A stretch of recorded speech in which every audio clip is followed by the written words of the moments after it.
Pasok na ang San Miguel Bearmen sa PBA Philippine Cup Finals, ngunit uhaw pa din ito sa panalo. At ayon kay Coach Tim Con, ang lumamang ng malaki dito sa series ay pugi points lamang. Ito ngayon maluds ang pag-uusapan natin sa video natin ito. Ngunit kung bago ka pa lang sa aking munting YouTube channel, humingi po ako ng likes, share and subscribe. Maraming salamat. So ayon dito sa report ng Inquirer.net, Ginebra has no time to celebrate pugi points after a big win, ayon kay Sir Romel Fuertes. So ang naging final score nga dito mga lods ay 90-71. So malaking margin nga ang naging panalo ng Barangay Ginebra. At ayon kay Coach Tim Con, to me, I don't want to see it and let everybody know, but I've said it before, this thing winning by a big margin is all just pogi points in a series. So yun ang ang tinutukoy ni Coach Tim Con, na yung lumamang ng malaki dito sa series ay pogi points nga lang. Sa ngayon nga mga lods, kapansin-pansin natin na bumabalik si Coach Tim Con sa kanyang mga veterano. At itong si L.A. Tenorio, maging itong si Stanley Pringle ay binibigyan ng minuto ni Coach Tim Con dito sa Game 4. Kapansin-pansin natin na naging iba yung strategy ni Coach Tim Con at maganda naman ang resulta dito mga lods, ay nakakuha ng W itong Barangay Ginebra San Miguel. So yun naman ang napaka-importante dito mga lods, na makakuha ng panalo, lalong na 2-1 na nga ang naging serye bago ang laban ng Game 4.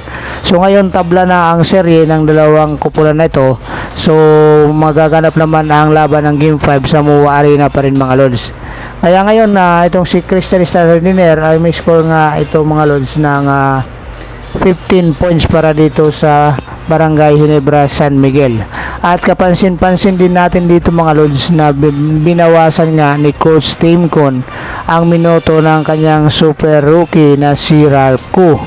Kapansin-pansin natin nga mga lods na itong si Ralph Koo ay nabibigyan ng limitadong minuto ni Coach Tim Con dito sa Game 4 dahil yung kay Coach Tim Con ay tila nga ba nabasa na yung game plan ng Barangay Ginebra San Miguel na itong ginagawa ngayon ng Meralco Bulls. Kaya itong si Ralph Koo ay binigyan muna ng limitadong minuto ni Coach Tim Con dito sa Game 4. Sa katunayan, 3 points lang ang naging score nitong si Ralph Koo dito sa Game 4. At ayon pa nga dito kay Coach Tim Con, sabi pa nga niya, you don't win extra game for it. If you win by 30 or less or more 30, you get 1 win pa rin.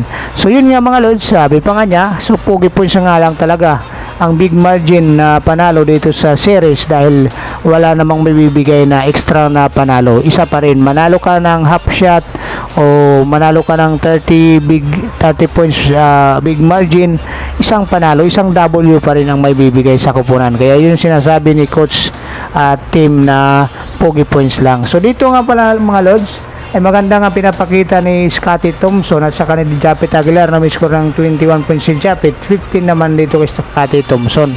At perfect siya sa 3-point shot, 3 out of 3.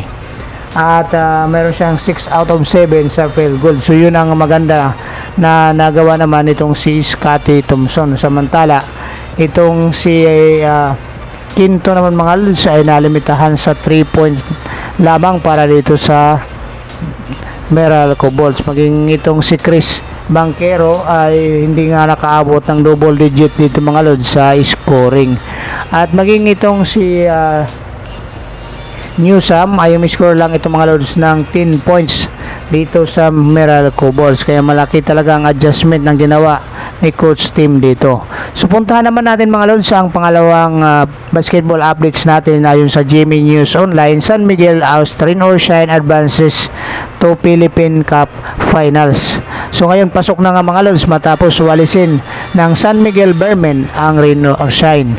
So anyway, nagkaroon to ng balita na hindi maganda dahil sa Game 3 na laban. Ngayon tinanggap na ni Coach Tim Con ang apology ni Terence Romeo. Ito nga mga lods, sabi pa nga niya, I accepted his apology. Tapos na yon. So kailangan hindi na natin pag-usapan. So dito nga mga lods sa Game 4 ay pananalo nga dito ang San Miguel Bearmen sa score na 107-100. Pito ang naging kalamangan dito mga lods. ng San Miguel Bermen. Pero hindi naging madali dito mga lods na walisin ng San Miguel Bermen itong rain or shine Elasto Painters. Sa katunayan nga dito mga lods sa game 4 na to, lumamang pa ng 19 puntos ang rain or shine Elasto Painters ni Coach Ying Yao. So dito nga sa semifinals nito, umiscore ng 78-59 sa third quarter. Kaya 19 points nga ang naging kalamangan nila dito mga lods. Pero bumalik ang Bermen na nagbuslo naman ito ng big 32 points nga mga lods sa third quarter at sa fourth quarter at limitahan lamang mga lods sa 13 puntos itong rain or shine Elasto Painters dito sa fourth quarter. Kaya dito nga mga lods, tuluyan na nga nakalapit at lumamang na nga itong San Miguel Bermen dito sa rain or shine Elasto Painters.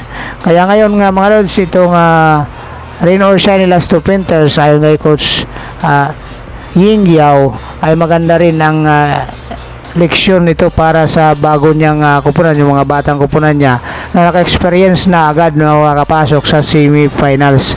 So katulad itong si Gian Mamuyak ng mga lods na may score ito ng big 30 points. So sinasayang ang kanyang dahil natalo sila dito sa San Miguel Bermen at na-eliminate pa nga.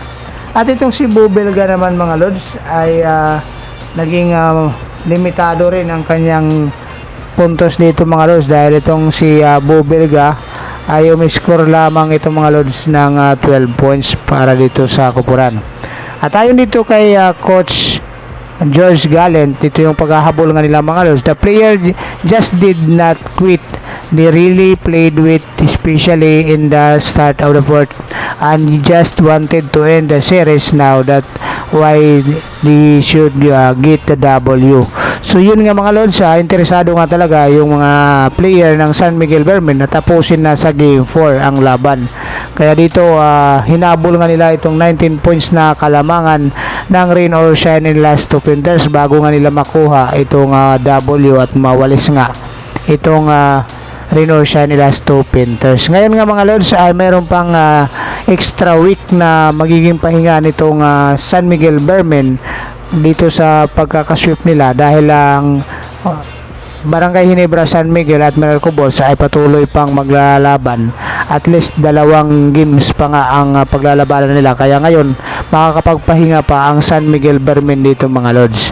So ito yung magandang sinasabi ni Coach George Gallant na magkakaroon pa sila ng extra time na makapagpahinga ang mga player dahil na rin sa hindi pa tapos yung serye sa kabilang bracket. Ito yung sa Barangay Ginebra San Miguel at sa Meralco Bulls. So waiting na ngayon mga lods itong San Miguel Bermen sa mananalo between dito sa number 3 na Meralco Bulls at number 2 naman itong Barangay Ginebra San Miguel. So kung kayo ang tatanungin nga mga lods, sino ang gusto nyo makatapat ng San Miguel Bermen sa finals? Itong Barangay Ginebra San Miguel ba or itong Meralco Bulls? So ngayon nga mga lods, i-comment nyo lang dyan sa baba ang yung mga komento tungkol dito sa ating bagong PBE updates.